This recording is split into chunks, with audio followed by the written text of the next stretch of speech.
Joe Biden and Kamala Harris are just fine trashing this great nation. After all, divide and conquer is just what they want. Chaos is essential to take over.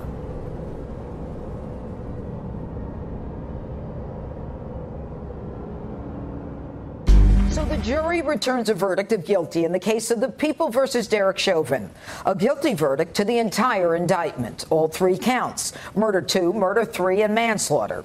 There was total agreement. The jury reflective of our country. United, unanimous, 7 women, 5 men, differing generations, black, brown, and white.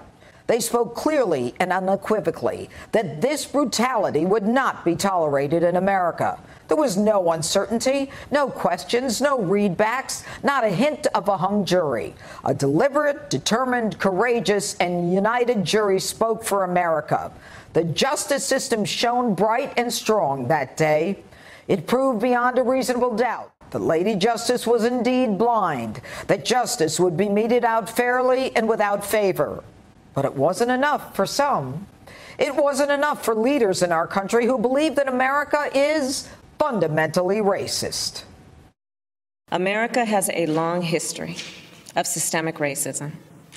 Black Americans, and black men in particular, have been treated throughout the course of our history as less than human. It was a murder in the full light of day, and it ripped the blinders off for the whole world to see. The systemic racism the Vice President just referred to. The systemic racism that's a stain on our nation's soul. The knee on the neck of justice for black Americans. How is it that a president of the United States can openly trash the nation over which he presides, denigrating not only the people he represents, but signaling to the rest of the world, many of whom seek dominance over America, that America is not exceptional, that she is irredeemably flawed, racist, divided, and weak? It all started with Barack Obama, a black man elected twice as president of the United States, the one who began his administration with an apology tour to the world for being American. That same theme continues to play out with Biden and Kamala.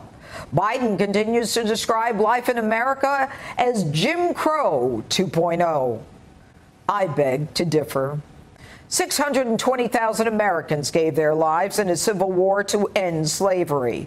We passed a civil rights law in 1964 confronting inequities. In fact, every day we pass laws to address failures, always cognizant of how we can do better. Yet today in America, you're either a victim of generations of hate or a racist and white supremacist.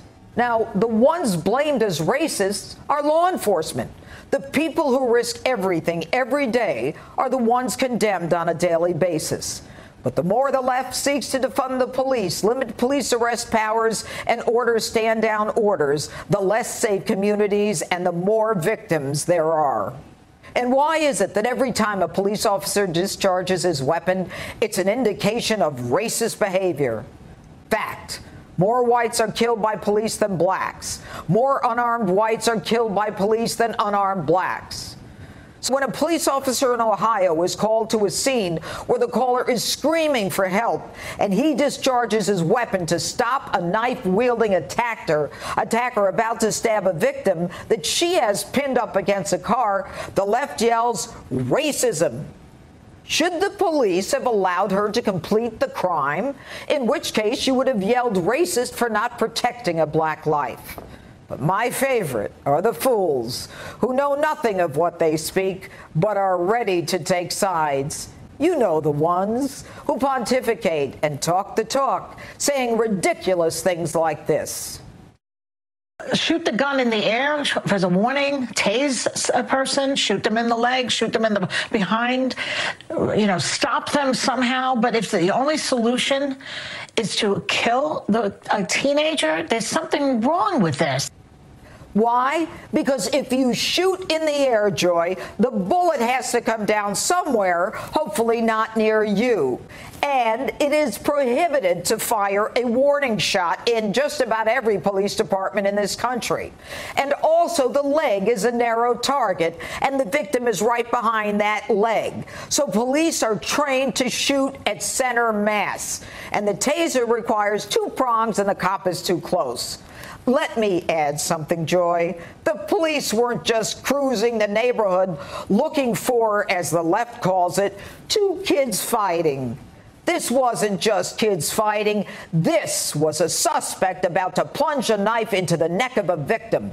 The police officer had a fraction of a second to save a life, and instead of commending him, he is deplored by you as a racist. My favorite is Valerie Jarrett, who wants to know why a cop used a gun to stop a knife fight. Maybe she needs to stop watching those old Indiana Jones movies. Does she want us to now strap machetes to officers' gun belts? Admit it. No one on the left even talks about the 7-year-old shot dead while sitting in a McDonald's drive-thru.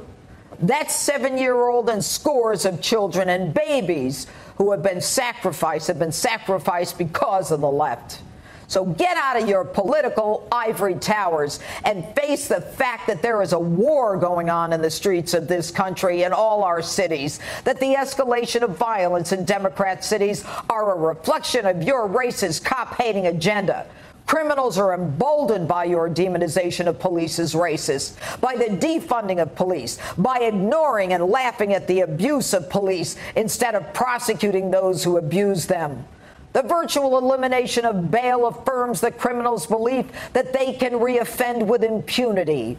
The Soros-funded DAs allow many defendants remediation and not prosecution, again reaffirming their priority over the victim they victimized.